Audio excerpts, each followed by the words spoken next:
Hello students, good evening. मैं शिखा सिंह और गृह विज्ञान में हम लोग टेक्सटाइल पढ़ रहे थे और इसके अंतर्गत मैं आपको कुछ चीजें और बताना चाहती हूँ जो एग्जाम में आता है।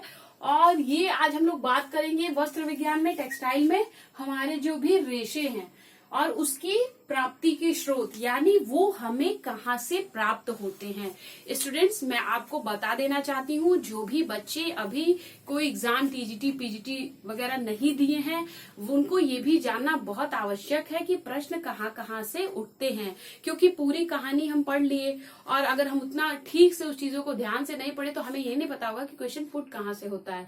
तो ये भी जानकारी हम सभी के लिए बहुत आवश्यक है। इसलिए मैंने सोचा कि क्यों ना 2 ही नंबर की बात हो, 1 ही नंबर की बात हो, लेकिन एग्जाम को क्रैक करने के लिए वो सारी चीजें बहुत ही इंपॉर्टेंट होती हैं। तो क्यों ना हम उन 1-1 नंबर को इकट्ठा करने के लिए छोटी छोटी चीजों पे, छोटी छोटी बातों पे ध्यान दें कि कहाँ कहाँ से प्रश्न उठते हैं। स्टूडेंट्स, आज मैं आपको रेशे और उनकी प्राप्ति के स्रोत के बारे में इसलिए बताना चाहती हूँ क्योंकि जब भी रेशो के वर्गीकरण से प्रश्न उठते हैं तो वहां से बहुत तरह के क्वेश्चन बनते हैं कि पूछ देगा कि रेशे का उत्पादन वाला देश कौन सा है, यानी उसका जन्म कहाँ से हुआ है, फिर उत्पादन में कौन सा राज्य अग्रगणी है, कौन सा देश जो है वो अग्रगणी है, प्लस उसका प्रोसेसिंग क्या है। प्लस एक क्वेश्चन और उठता है इम्पोर्टेंट, जो है रेशे और उनकी प्राप्ति के स्रोत, यानी जितने भी रेशे हैं उनकी प्राप्ति के क्या क्या स्रोत हैं। स्पेशली हमारे जितने भी नेचुरल फाइबर्स होते हैं उसके बारे में मूल रूप से आपको जानना आवश्यक है कि वो हमें पौधों के किन भाग से प्राप्त होता है। और स्टूडेंट्स, मैं इस बात की गारंटी लेती हूँ कि टीजीटी पीजीटी नेट या किसी भी एग्जाम में यहाँ से प्रश्न जरूर उठते हैं। ठीक है, कभी कभी आपको छांटने को दे देता है कि कौन कौन से रेशे जो हैं वो तंतु से प्राप्त होते हैं, कौन कौन से रेशे हैं जो वृक्ष से प्राप्त होते हैं, कौन कौन से रेशे हैं जो उनके पत्तियों से प्राप्त होते हैं। ठीक है, यानी पौधे के बहुत सारे भाग होते हैं और किन किन भागों से इनकी प्राप्ति होती है इसके बारे में आपसे अक्सर प्रश्न पूछ देता है। तो मैंने यहाँ पे आज तक नेट के पेपर में, टीजीटी पीजीटी में जितने भी इससे रिलेटेड प्रश्न बने थे, मैंने उन सारे प्रश्नों को छाट के आपके समक्ष यहाँ पे बोर्ड पे लिख दिया है। अब आपका काम बस इसको समझना और इसको याद करना है। आपका काम बहुत ही आसान हो गया है क्योंकि जो भी मेहनत थी वो मैंने ऑलरेडी कर दी है और आपका काम बस इसको समझ के याद करना है। तो आइए मैं आपको बता दूं कि ये रेशे कौन कौन से हैं और इनकी प्राप्ति के स्रोत क्या क्या हैं। सबसे पहले आप देखिए, यहाँ लिखा है सीसल और अबाका, यानी सीसल और अबाका जो कि हम जानते हैं ये प्राकृतिक तंतु के प्राकृतिक फाइबर के अंतर्गत आते हैं। ये हमें पत्ते से प्राप्त होने वाले तंतु हैं। यानी जब भी सीसल और अबाका की बात करेगा तो आपके दिमाग में तुरंत क्लिक करना चाहिए कि हमें पौधे के किस भाग से प्राप्त हो रहा है। तो ये हमें पत्ते से प्राप्त होने वाला तंतु है, यानी इसको हम पत्तों से ही प्राप्त कर लेते हैं। नेक्स्ट है पिना। पिना जो होता है ये अनानास के जो पौधे होते हैं उनकी पत्तियों से हमको प्राप्त होते हैं, इनके जो रेशे होते हैं। ठीक है, तो याद रखिएगा जो पिना है ये अनानास के पौधों के पत्तियों से प्राप्त हो रहे हैं। यानी सीसल, अबाका और पिना ये तीनों ही हमें पत्ते से प्राप्त होने वाले तंतु हैं। लेकिन जब पिना की बात करेगा तो पिना ये हमें अनानास के पौधों की पत्तियों से प्राप्त हो रहे हैं। ऐसा भी प्रश्न नेट में आ चुका है। आप प्रीवियस ईयर के पेपर उठा के देख सकते हैं, जो भी बच्चे नेट का एग्जाम दे रहे हैं या प्रिपरेशन कर रहे हैं, ठीक है, वो उठा के 2004 से लेके 2019 तक के पेपर को देखें। ये प्रश्न ऑलरेडी वहां पे आ चुका है। और प्रश्न ये है कि पिना के जो ये रेशे होते हैं ये किस उससे प्राप्त होते हैं, तो अनानास के पौधों से प्राप्त होते हैं। ये भी आपको पता होना चाहिए। फिर है सन, ये सारे प्राकृतिक फाइबर के अंतर्गत है।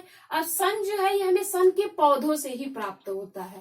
ठीक, पौधे से प्राप्त हो रहा है। फिर रेमी, रेमी बहुत इंपॉर्टेंट है क्योंकि ये बिल्कुल ही अलग नेटल के पौधों से प्राप्त होता है। क्या नाम है रेमी का? रेमी जिस वृक्ष से पौधे से पाया जाता है वो है नेटल। याद रखिएगा, रेमी नेटल के पौधों से प्राप्त होता है। फिर आप नारियल को देखिए, नारियल ये सारे प्राकृतिक फाइबर हैं।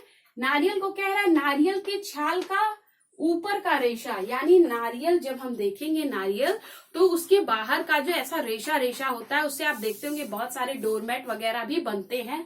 तो ये हमको नारियल के छाल के ऊपर के रेशे से प्राप्त होता है।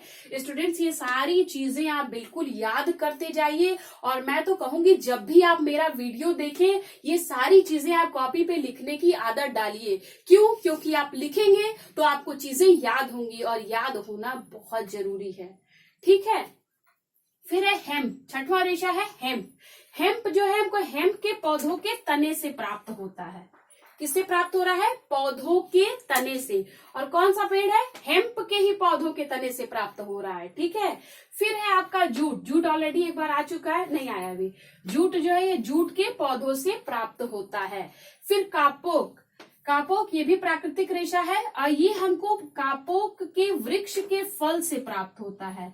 ये भी टीजीटी के पेपर में ऑलरेडी आ चुका है, जिसमें दिया था कि कापोक जो है हमको वृक्ष के किस भाग से प्राप्त होता है। तो हम ये देखेंगे कि कापोक जो है ये इसके वृक्ष में जो फल लगते हैं वृक्ष में उसी से प्राप्त होता है। वो रेशा कौन सा है? कापोक। कापोक सबसे डिफरेंट है यहाँ, क्योंकि ये वृक्ष के फल से पाया जा रहा है। तो इस बात का ध्यान रखिएगा, वेरी इंपॉर्टेंट।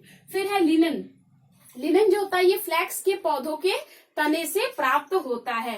यहाँ मैंने फ्लैक्स इसलिए लिखा है क्योंकि हिंदी के पेपर में आप देखेंगे वो ऐसे ही लिखा है, लेकिन स्पेलिंग इसकी FLAX होगी। तो आप जो भी उसको पढ़ना चाहें पढ़ सकते हैं। तो लिनन हमें फ्लैक्स के पौधों के तने से प्राप्त हो रहा है, यानी ये भी हमको पौधों के तने से प्राप्त हो रहा है।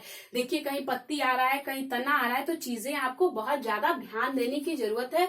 और यही छोटी छोटी चीजें दोस्तों हमको एग्जाम में कंफ्यूजन क्रिएट करती हैं और हमारे क्वेश्चंस गलत हो जाते हैं। तो हमें ऐसा नहीं करना होगा। फिर है आपका रेशम, मैंने बता दिया। कपास, कपास जब मैं पढ़ा रही थी कॉटन पे मैंने ऑलरेडी लेक्चर दिया हुआ है, बहुत सारे रेशों के बारे में बताया था आपको। तो कपास जब मैं पढ़ा रही थी तो मैंने बताया था इसको बीज का बाल कहते हैं ना। देखिए वही चीज आ गया। कपास कहाँ से पाया जा रहा है? बीज के रोए से या बाल से। किससे? कपास के बीज के जो रोए होते हैं या उसको आप बाल कह लीजिए, उससे हमको प्राप्त होता है। अब यहाँ देखिए पिना लिखा है अनानास के पौधों की पत्तियों से। एक बार नेट में ये क्वेश्चन आया था कि ऐसे दे दिया था अनानास अब किससे प्राप्त होता है, दे दिया था पादप पत्ता, पादप तना, बहुत सारी चीजें। तो हमको याद करना है कि अनानास जो है ये पादप पत्तों से प्राप्त हो रहा है। यहाँ बहुत बड़ा बड़ा लिखा हुआ है अनानास के पौधों की पत्तियों से। क्या? पिना। तो वही फिर यहाँ रिपीट हो गया। अब आपको ये भी याद करना है कि पिना जो है वो अनानास के पौधों की पत्तियों से प्राप्त होता है। नेक्स्ट है अलसी। अलसी जो है ये आपके पादप तना भाग से प्राप्त होता है। ठीक है।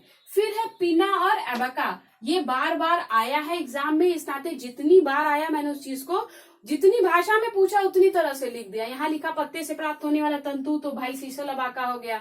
फिर दे दिया था क्वेश्चन अनानास के पौधों की पत्तियों से प्राप्त होने वाला, तो पिना हो गया। फिर आप देखिए यहाँ पिना और अबाका आ गया है, तो ये जो है पत्ते के तंतु होते हैं, ये पत्ते से प्राप्त होते हैं। फिर नारियल की जटा देखिए, फिर यहाँ रिपीट कर गया, ये फलों के छिलके से प्राप्त होता है। तो दोस्तों ये स्पेशली मैंने आप लोगों के लिए वीडियो इसलिए बनाया, ये बहुत बड़ा वीडियो नहीं बनेगा, छोटा ही वीडियो बनेगा, लेकिन ये चीजें बहुत काम की है आपकी। तो आप एक बार पहले तो इसका स्क्रीनशॉट लीजिए सारे स्टूडेंट्स, और सारे लोग से मेरी रिक्वेस्ट है जितने भी गृह विज्ञान के बच्चे हैं वो इनको अपनी कॉपियों पे लिखेंगे और लिख के याद करेंगे, क्योंकि यहाँ से प्रश्न उठते हैं। और प्लीज मेरी किसी भी बात को आप इग्नोर नहीं करिएगा, क्योंकि ये सारी चीजें मैं अपने पर्सनल एक्सपीरियंस से आपको बता रही हूँ, क्योंकि मैंने बहुत बार परीक्षाएं दी है और मैंने देखा है कि प्रश्न जो है यहाँ से उठते हैं। तो आपके लिए तो काम बहुत ही आसान है, आपको बस इसको लिख के और पढ़ लेना है और आपके 2 नंबर फिक्स हैं। तो सारे स्टूडेंट इसका स्क्रीनशॉट ले लिए होंगे आई होप, और आप इसको अपनी कॉपी पे लिखिए, सीधे लिखिएगा रेशे और उसकी प्राप्ति के स्रोत। और मैंने आपको पहले भी कहा था कि आप सब्जेक्ट वाइज एक एक कॉपी बना लीजिए। जैसे मैंने न्यूट्रिशन का लेक्चर स्टार्ट किया था, उसमें मैंने 10-11 वीडियो बना दिए। टेक्सटाइल में मेरा ये 8वां वीडियो होगा। तो आप सारी चीजें उसको, आपको जो जो चीजें इंपॉर्टेंट लगे उन सारी चीजों को आप लिखते जाइए और स्क्रीनशॉट लेके अपने फोन में भी रखते जाइए। ठीक है। उससे क्या होगा, जब भी एग्जाम पास आएगा आपको रिविजन करने में आसानी होगी। और मैं ये भी कहना चाहूंगी जो भी गृह विज्ञान के बच्चे हैं वो किसी भी वीडियो को पूरा अंत तक इसलिए देखें क्योंकि आधा ज्ञान जो होता है वो क्या होता है, हानिकारक होता है। जब प्रश्न आएंगे तो आप फंसने लगेंगे। क्यों? क्योंकि आपने 2 मिनट 1 मिनट वीडियो को देख के छोड़ दिया है। स्पेशली होम साइंस वाले बच्चे कोई भी वीडियो कितने भी मिनट का हो, 30 मिनट का हो, 20 मिनट का हो, 15 मिनट का हो, वो वीडियो पूरा देखें। और प्लीज मेरे चैनल को सब्सक्राइब करें, शेयर करें और लाइक करें और कमेंट करें। जो भी कमियां आपको लगती हैं, आपको लगता है कि मैम को ये भी पढ़ाना चाहिए, वो चीजें आप कमेंट बॉक्स में लिखें और उसको मैं आपको जरूर बताऊंगी। Okay students, have a good day. Next lecture में फिर मिलूंगी आपसे। तब तक के लिए टेक केयर, बाय।